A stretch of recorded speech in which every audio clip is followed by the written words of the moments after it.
Accident ను కుట్రగా చిత్రీకరించే ప్రయత్నం చేస్తున్నారని ఆరోపించారు వైఎస్ జగన్. సీఎం చంద్రబాబు అన్నం తింటున్నారో గడ్డి తింటున్నారో అర్థం కావడం లేదన్నారు.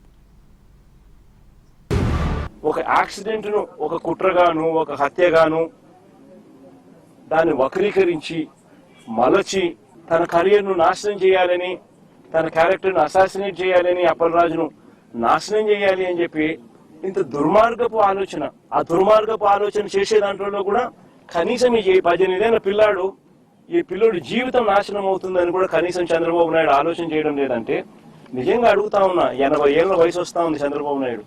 మనిషి అన్నం తింటున్నాడా గడ్డి తింటున్నాడా అని అడుగుతా ఉన్నా.